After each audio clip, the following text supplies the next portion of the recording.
Alrighty guys, so today the mail brought me some presents, and it's bulbs for in my G-Series tractors or my GMT 900. But also these will fit the Cub Cadet, like 129s, 128s. I don't know about the earlier 100s. I believe the 1200s have the same light bulbs, but these are LEDs. And I don't know if the camera will pick up on it or not. I think you can kind of see it, but there's rows of LEDs in here instead of one bulb in the center like the old sealed bulbs. So without further ado, I'm probably going to hook this up to a jump box and just see how bright they are out of curiosity. And we'll go from there. I don't know if there's a... I'll look at this a little bit more. I don't see a plus or minus to these here as I can tell, so I'll play with it off the tractor here a second and just touch them and see what happens. So hold on here. All I can say is this much, guys. These things are bright. Can't really tell how far I can see that way. Maybe I'll shut the lights off and try again. Actually, it's got the camera out of focus. There we go. Let's see, I can go like this. I guess. Yep, it's got the back shot. Okay. Hold on, let me shut off some more lights here. So on camera, it's got this lit up pretty good, and in person, it's lit up pretty good.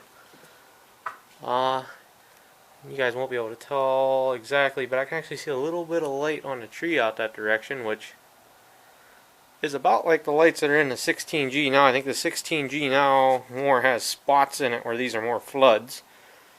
But these should be plenty bright enough for the tractor, and they have a really wide angle so you can see over here, like to the left and to the right of the bulbs pretty good. So anyhow, I'm going to pull the 16G in here, get these swapped out, and we'll see how they work.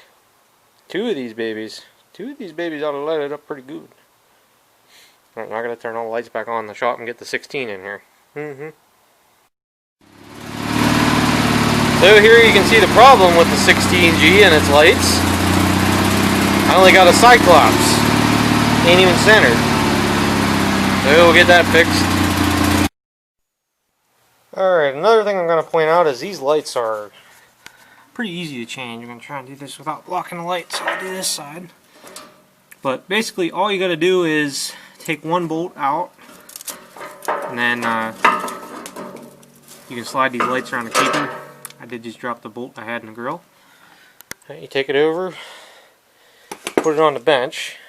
Had I been prepared, I'd have had another one of these out of the package. But, excuse me a second, I got jump boxes off. I think I took the good one out first too, didn't I? I think I did. And see, they have this little notch or tab on them. Hopefully it's focused. I think you guys can see it there. Yeah. And what you do is you slide this here back in underneath here in the opening.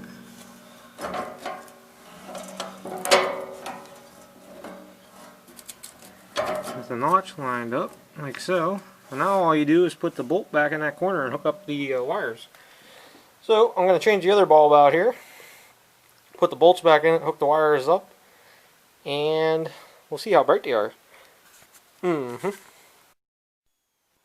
I gotta say is, man, are them babies bright.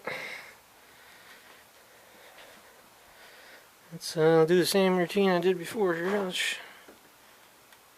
Well, shut this one out. This is the shop lights. I'm going to go back in over here and shut the back lights off there altogether.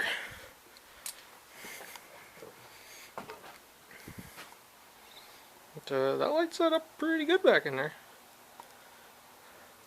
I'm going to go out and drive this thing around a little bit. I got the snow cab on it in the deck, so it's going to look a little weird, but that's about all I can really show you guys in the shop, because it's too dark to videotape, and obviously you guys can't see anything, so...